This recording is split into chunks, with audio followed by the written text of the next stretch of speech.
Ramadan tiba, Ramadan tiba, Ramadan tiba. Marhaban ya Ramadan, marhaban ya Ramadan.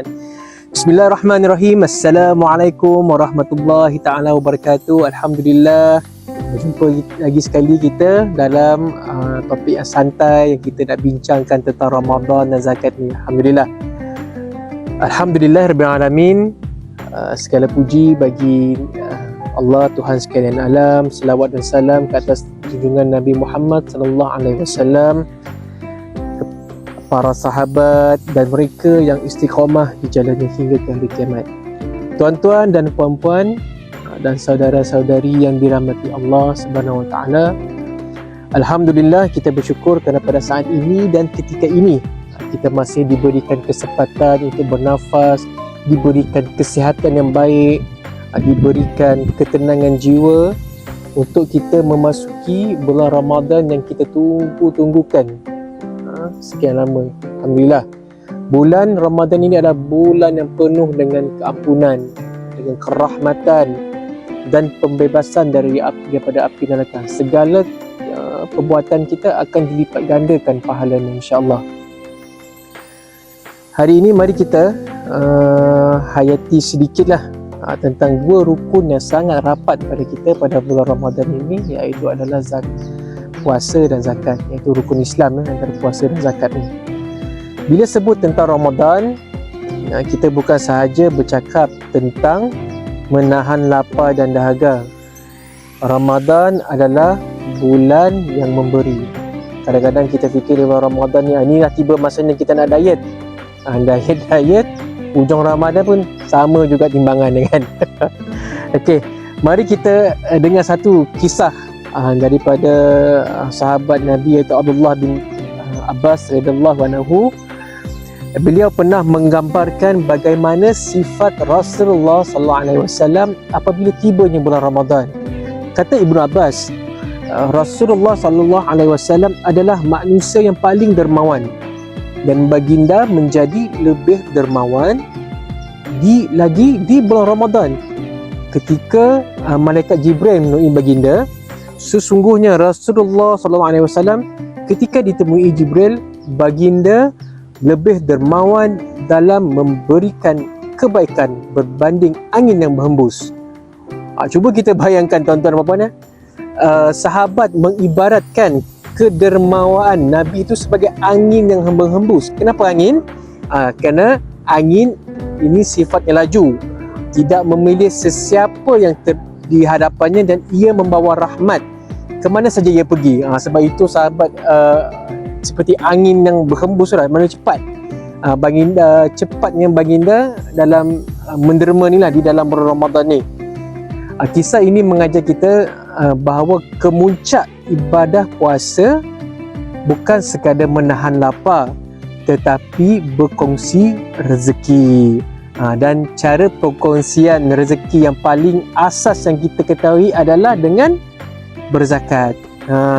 Itu sinonimnya Ramadan ni dengan zakat ni lah. Okey, di penghujung Ramadan nanti, bukan di penghujung Ramadan, di bulan Ramadan nanti, kita semua diwajibkan untuk membayar zakat.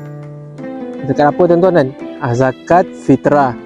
Mengapa ia diwajibkan khusus di bulan puasa? Tuan-tuan dan puan-puan, sepanjang kita berpuasa pada hari pertama sehingga kita dah habis Ramadan ni, kadang-kadang mulut kita ni lah mengumpat lah, tak ada makanan, kita banyak mengumpat.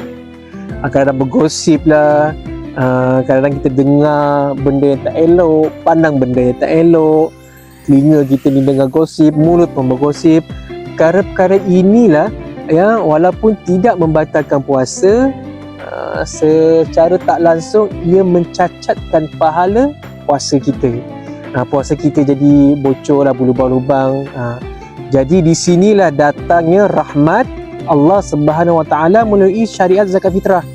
Dalam satu hadis yang diriwayatkan oleh Abdullah bin Abbas radhiyallahu anhu, beliau berkata, Rasulullah sallallahu alaihi wasallam telah mewajibkan zakat fitrah sebagai penyuci bagi orang yang berpuasa daripada perbuatan sia-sia dan kata-kata kotor, serta sebagai pemberian makanan bagi orang-orang miskin. Sesiapa yang menunaikan zakat fitrah tersebut sebelum solat Aidilfitri, maka ia adalah zakat yang diterima. Sesiapa yang menunaikannya selepas solat, maka ianya adalah sedekah biasa sahaja. Jelas di sini zakat fitrah berfungsi sebagai tampalan, ataupun kita nak tampalkan kebocoran pahala kita tadi, kekurangan puasa kita, agar amalan puasa itu diangkat dalam keadaan yang sempurna, bersih dan cantik di mata Allah, di hadapan Allah Subhanahu Wa Taala. Pada masa yang sama, memastikan tiada seorang pun fakir miskin yang kelaparan pada pagi Aidilfitri. Itu adalah sebab zakat fitrah itu tadilah. Selain zakat fitrah, Ramadan juga adalah bulan yang sangat popular di kalangan muzaki-muzaki yang menjadikan Ramadan ini sebagai haul dia, iaitu dengan membayar zakat fitrah, zakat simpanan, zakat harta. Silaan, bukan zakat fitrah, zakat harta. Menjadikan haul tu zakat harta, zakat pendapatan, zakat simpanan, zakat emas, apa semua. Kenapa tunggu, kadang ada muzaki ni tunggu di bulan Ramadan? Sebab seperti yang kita ketahui, kerana Allah Subhanahu Wa Taala menjanjikan pahala yang berganda di dalam bulan Ramadan. Jika zakat fitrah dapat menyucikan tubuh badan yang berpuasa, zakat harta pula menyucikan rezeki kita dan keluarga kita daripada hak-hak orang lain. InsyaAllah PBZ Mawib akan beroperasi sepanjang hari, bermula 8.15 pagi sehingga 4.30 petang sepanjang hari di bulan Ramadan ni. Sabtu Ahad pun kita buka, boleh bayarkan zakat fitrah, zakat harta di kaunter kami di Labuan Tan Square ataupun di kaunter zakat bergerak, ataupun boleh tunaikan zakat fitrah di amil-amil yang telah kita lantikkan di seluruh Labuan ni, insya-Allah. Wabillahi taufiq wa hidayah. Wassalamualaikum warahmatullahi taala wabarakatuh. Kita jumpa lagi insya-Allah. Assalamualaikum.